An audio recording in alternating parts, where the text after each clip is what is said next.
میں آپ کا میزبان Raees Ahmed Saeedi network channel میں آپ سب کا تہہ دل سے استقبال کرتا ہوں۔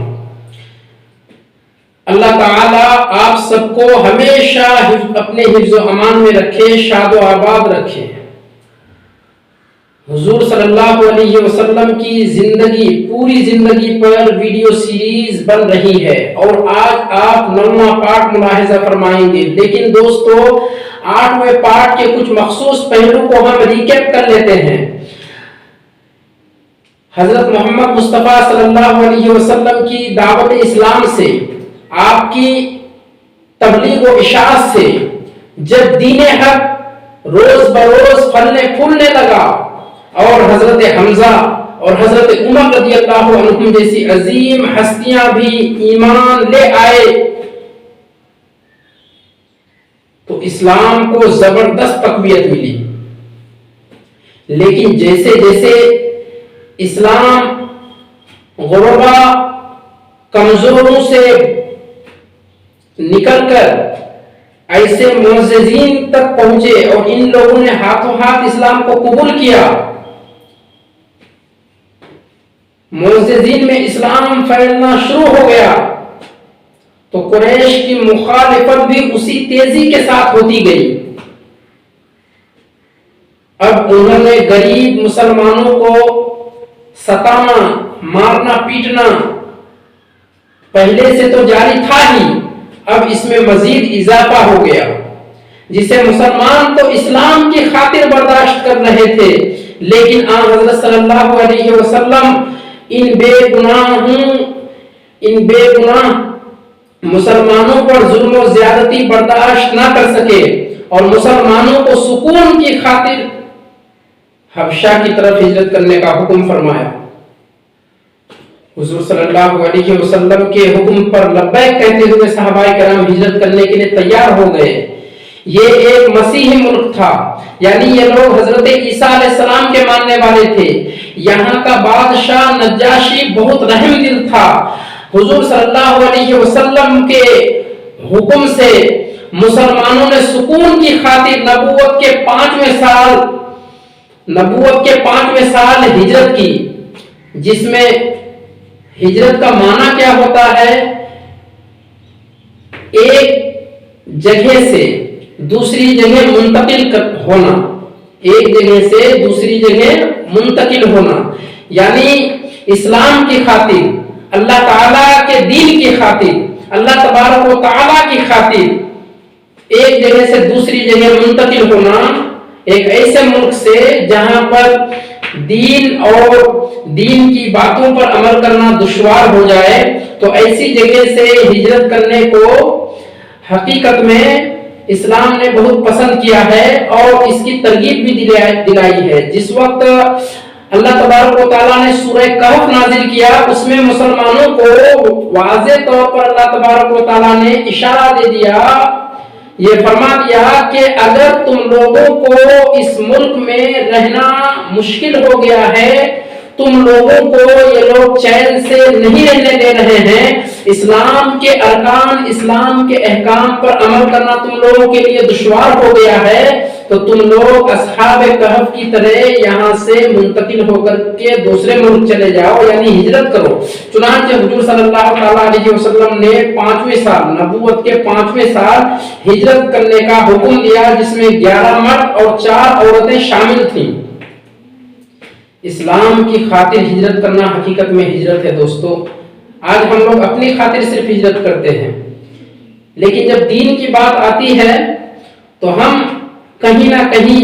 بہت پیچھے رہ جاتے ہیں، بہرحال آگے بڑھتے ہیں۔ ان میں عثمان غنی رضی اللہ تعالیٰ عنہ، حضرت عثمان غنی رضی اللہ تعالیٰ عنہ اور رقیہ رضی اللہ تعالیٰ عنہ بھی تھیں۔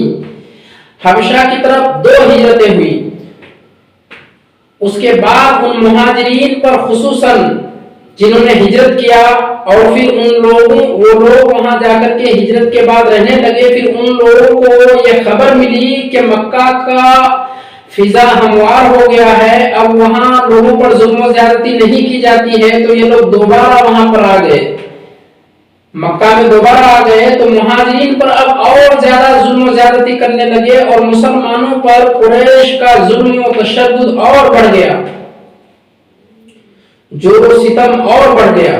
اور ان کے خاندان والوں نے انہیں خوب ستایا، کیونکہ قریش کو ان کے ساتھ نجاشی کے ساتھ حسن و سلوک کی جو خبر ملی تھی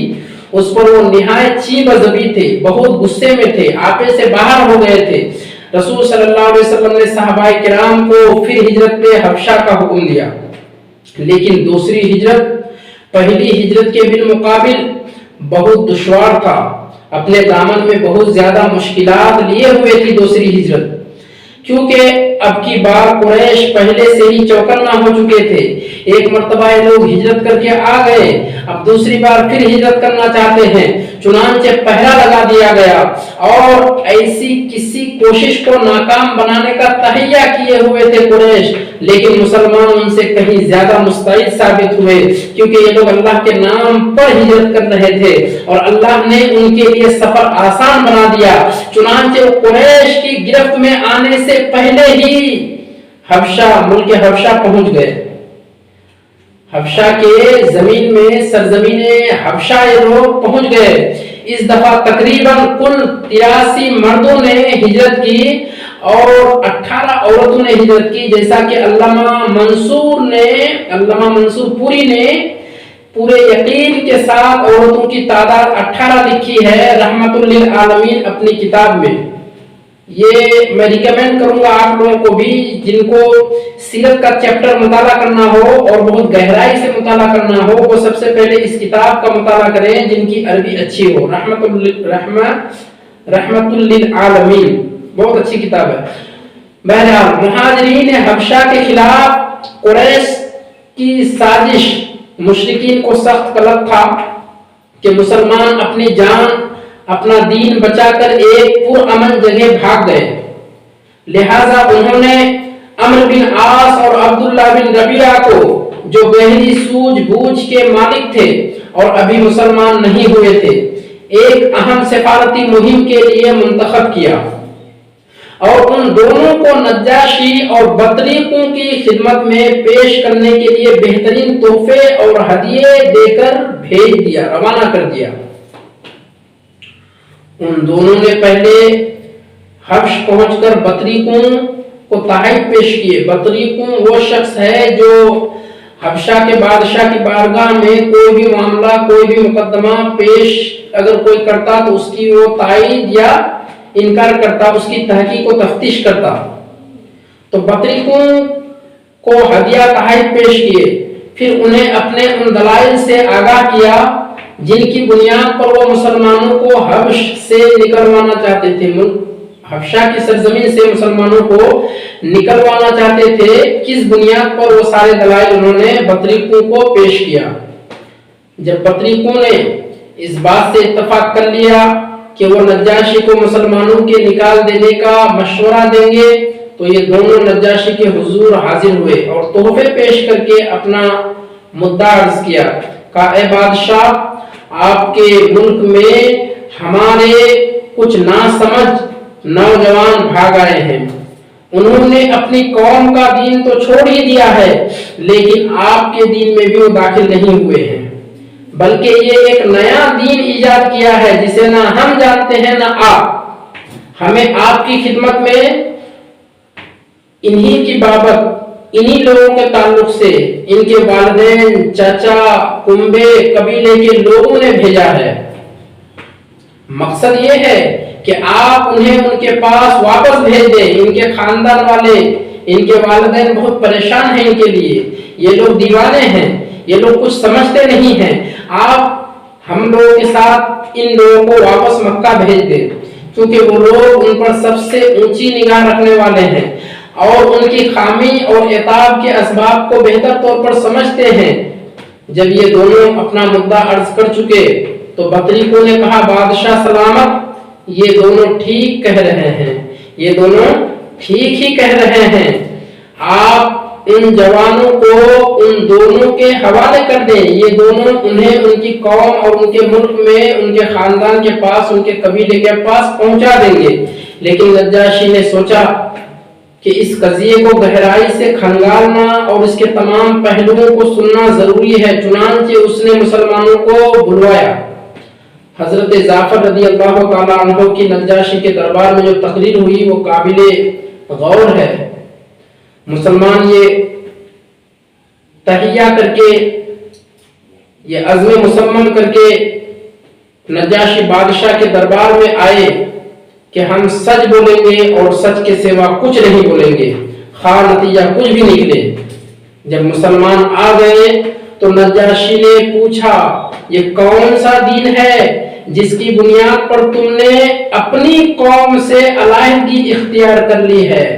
لیکن میرے دین میں بھی داخل نہیں ہوئے ہو اور نہ ان میں سے کسی کے دین میں تم لوگ داخل ہوئے ہو؟ مسلمانوں کے ترجمان حضرت جعفر بن ابی طالب عرض کرتے ہیں، اے بادشاہ، ہم ایسی قوم تھے جو جاہلیت میں مبتلا تھی۔ ہم بت پوجتے تھے، مردار کھاتے تھے، بدکاریاں کرتے تھے، رشتہ داروں سے تعلق توڑتے تھے، پڑوسیوں سے بدسلوکی کرتے تھے اور ہم میں سے طاقتور کمزور کو کھا رہا تھا، اس پر ظلم و زیادتی کر رہا تھا۔ ہم اسی حالت میں تھے کہ اللہ تعالیٰ نے ہم ہی میں سے ایک رسول بھیجا اور اس کی عالی نسبی سچائی، امانت اور پاک دامنی ہمیں پہلے سے ہی معلوم تھی کہ وہ کتنے اعلیٰ نسب کے تھے اور ان کی امانتداری کس مرتبے کی تھی۔ اس نے ہمیں اللہ کی طرف بلایا، سمجھایا کہ ہم صرف ایک اللہ کو مانیں، اس کی عبادت کریں، اس کے سوا جن پتھروں اور بتوں کو ہمارے باپ دادا پوجتے تھے انہیں چھوڑ دیں۔ اس نے ہمیں سچ بولنے، امانت ادا کرنے، قرابت داروں سے رشتہ جوڑنے، پڑوسی سے اچھا سلوک کرنے اور حرام کاری اور خون ریزی سے باز رہنے کا حکم دیا ہے، اور فواحش یعنی غلط کاموں میں ملوث ہونے، جھوٹ بولنے، یتیم کا مال کھانے اور پاک دامن عورت پر جھوٹی تہمت لگانے سے ہمیں منع کیا ہے۔ اس نے ہمیں یہ بھی حکم دیا کہ ہم صرف اللہ کی عبادت کریں، اس کے ساتھ کسی کو شریک نہ کریں۔ اس نے ہمیں نماز، روزہ اور زکوٰۃ کا بھی حکم دیا ہے۔ اسی طرح حضرت جعفر رضی اللہ تعالیٰ عنہ نے اسلام کے کام گنائے اور تفصیل سے گنائے۔ پھر کہا، ہم نے اس پیغمبر اعظم کو سچا مانا، اس پر ایمان لایا اور اس کے لائے ہوئے دین الہی میں اس کی پیروی کی۔ چنانچہ ہم نے صرف اللہ کی عبادت کی، اس کے ساتھ کسی کو شریک نہیں کیا، اور جن باتوں کو اس پیغمبر نے حرام بتایا انہیں ہم نے حرام مانا، اور جن کو حلال بتایا انہیں حلال جانا۔ اس پر ہماری قوم ہم سے بگڑ گئی، اس نے ہم پر ظلم و ستم کے پہاڑ توڑے اور ہمیں ہمارے دین سے پھیرنے کے لیے فتنے اور سزاؤں سے ہمیں دوچار کیا، تاکہ ہم اللہ کی عبادت چھوڑ کر بت پرستی کی طرف پلٹ جائیں، اور جن گندی چیزوں کو حلال سمجھتے تھے انہیں پھر حلال سمجھنے لگے۔ جب انہوں نے ہم پر بہت قہر و ظلم کیا، ہم پر ظلم و زیادتی کی، زمین ہم پر تنگ کر دی اور ہمارے دین کے درمیان روک بن کر آڑے آ گئے، اور ہمارے دین کے درمیان اور ہمارے درمیان آ کر کے کھڑے ہو گئے، تو ہم نے آپ کے ملک کی راہ اختیار کی اور دوسروں پر آپ کو ترجیح دیتے ہوئے آپ کی بارگاہ میں ہم نے رہنا پسند کیا، اور یہ امید کی کہ اے بادشاہ آپ کے پاس ہم پر ظلم نہیں کیا جائے گا۔ نجاشی نے کہا، وہ پیغمبر جو کچھ لائے ہیں اس میں سے کچھ تمہارے پاس ہے کیا؟ حضرت جعفر رضی اللہ تعالی عنہ نے کہا، ہاں ہمارے پاس ہے۔ نجاشی نے کہا، ذرا مجھے بھی پڑھ کر سناؤ۔ حضرت جعفر رضی اللہ تعالی عنہ نے سورہ مریم کی ابتدائی آیت تلاوت فرمائی۔ نجاشی اس قدر رویا کہ اس کی داڑھی تر ہو گئی، اس کی داڑھی بھیگ گئی۔ نجاشی کے تمام اسقف، اس کے درباری بھی حضرت جعفر رضی اللہ عنہ کی تلاوت سن کر اس قدر روئے کہ اس کے صحیفے تر ہو گئے۔ پھر نجاشی نے کہا کہ یہ کلام اور وہ کلام جو حضرت عیسیٰ علیہ السلام لے کر آئے تھے، دونوں ایک ہی شمعدان سے نکلے ہوئے ہیں۔ اس کے بعد نجاشی نے عمرو بن عاص اور عبداللہ بن ربیعہ کو مخاطب کرتے ہوئے کہا، تم دونوں چلے جاؤ یہاں سے میری نظر کے سامنے سے، میں ان لوگوں کو تمہارے حوالے نہیں کرتا اور نہ یہاں ان کے خلاف کوئی چال چلی جا سکتی ہے۔ اس کے حکم پر وہ دونوں وہاں سے نکل گئے، لیکن عمرو بن عاص نے عبداللہ بن ربیعہ سے کہا، اللہ کی قسم کل ان کے متعلق ایسی بات لاؤں گا کہ ان کی ہریالی کی جڑ کاٹ کر رکھ دوں گا۔ عبداللہ بن ربیعہ نے کہا، نہیں ایسا نہ کرنا، ان لوگوں نے اگرچہ ہمارے خلاف کام کیا ہے لیکن ہیں بہرحال ہمارے اپنے ہی قوم قبیلے کے لوگ۔ مگر عمرو بن عاص اپنی رائے پر اڑے رہے۔ اگلا دن آیا تو عمرو بن عاص نے نجاشی سے کہا، اے بادشاہ، یہ لوگ عیسیٰ بن مریم کے بارے میں ایک بڑی بات کہتے ہیں۔ اس پر نجاشی نے مسلمانوں کو پھر بلوایا۔ وہ پوچھنا چاہتا تھا کہ حضرت عیسیٰ علیہ السلام کے بارے میں مسلمان کیا کہتے ہیں۔ اس دفعہ مسلمانوں کو گھبراہٹ ہوئی، لیکن انہوں نے طے کیا کہ سچ ہی بولیں گے، نتیجہ خواہ کچھ بھی ہو جائے۔ چنانچہ جب مسلمان نجاشی کے دربار میں حاضر ہوئے اور اس نے سوال کیا تو حضرت جعفر رضی اللہ تعالیٰ عنہ نے فرمایا، ہم عیسیٰ علیہ السلام کے بارے میں وہی بات کہتے ہیں جو ہمارے نبی صلی اللہ علیہ وسلم لے کر آئے ہیں، یعنی حضرت عیسیٰ علیہ السلام اللہ کے بندے اور اس کے رسول ہیں، اس کی روح اور اس کا کلمہ ہے، جسے اللہ نے کنواری مریم پاک دامن حضرت مریم علیہ السلام کی طرف القاء کیا تھا۔ اس پر نجاشی نے زمین سے ایک تنکا اٹھایا اور بولا، اللہ کی قسم جو کچھ تم نے کہا ہے حضرت عیسیٰ علیہ السلام اس سے اس تنکا کے برابر بھی بڑھ کر نہ تھے۔ اس پر بطریقوں نے ہوں کی آواز نکالی۔ نجاشی نے کہا، اگرچہ تم لوگ ہوں کہو۔ اس کے بعد نجاشی نے مسلمانوں سے کہا، جاؤ تم لوگ میرے قلم رو میں، تم لوگ ہماری حکومت میں امن و امان سے ہو، جو تمہیں گالی دے گا اس پر تاوان لگایا جائے گا۔ مجھے گوارا نہیں کہ تم میں سے کسی آدمی کو ستاؤں اور اس کے بدلے میں مجھے سونے کا پہاڑ مل جائے۔ اس کے بعد اس نے اپنے حاشیہ نشینوں سے مخاطب ہو کر کہا، ان دونوں کو ان کے ہدیے واپس کر دو، مجھے ان کی کوئی ضرورت نہیں ہے۔ اللہ کی قسم اللہ تعالیٰ نے جب مجھے میرا ملک واپس کیا تھا تو مجھ سے کوئی رشوت نہیں لی تھی کہ میں اس کی راہ میں رشوت لوں، نیز اللہ تعالیٰ نے میرے بارے میں لوگوں کی بات قبول نہ کی تھی کہ میں اللہ کے بارے میں لوگوں کی بات مانوں۔ حضرت ام سلمہ رضی اللہ تعالی عنہا جنہوں نے اس واقعے کو بیان کیا ہے کہتی ہیں، اس کے بعد وہ دونوں اپنے ہدیے تحفے لیے بے آبرو ہو کر واپس ہوئے، بے عزت ہو کر واپس چلے گئے، اور ہم نجاشی کے پاس ایک اچھے مسلم، ایک اچھے ملک میں، ایک اچھے پڑوسی کے زیر سایہ مقیم رہے، وہاں رہنے لگے۔ پھر کفار قریش نے حضور صلی اللہ تعالیٰ علیہ وسلم اور ان کے خاندان کے ساتھ ایک اور بہت بڑی زیادتی کی۔ دل دہلا دینے والا واقعہ ہے دوستو۔ کفار قریش نے مل جل کر رسول صلی اللہ علیہ وسلم کے قتل کرنے کا فیصلہ کیا، منصوبہ کیا، اور کہا کہ اس نے ہماری اولاد اور ہماری عورتوں تک ہم سے دور کر دیا ہے۔ پھر ان لوگوں نے آپ کے خاندان والے سے کہا، تم ہم سے دگنا خون بہا لے لو اور اس بات کی اجازت دے دو کہ قریش کا کوئی شخص اس شخص کو یعنی محمد صلی اللہ علیہ وسلم کو معاذ اللہ قتل کر دے، تاکہ ہمیں سکون مل جائے اور تمہیں فائدہ پہنچ جائے۔ جب قریش کی یہ تجویز منظور نہیں کی، اس پر انہوں نے غصہ میں آ کر یہ طے کیا کہ بنی ہاشم اور بنو عبد المطلب جو نبی اکرم صلی اللہ علیہ وسلم کے مددگار تھے،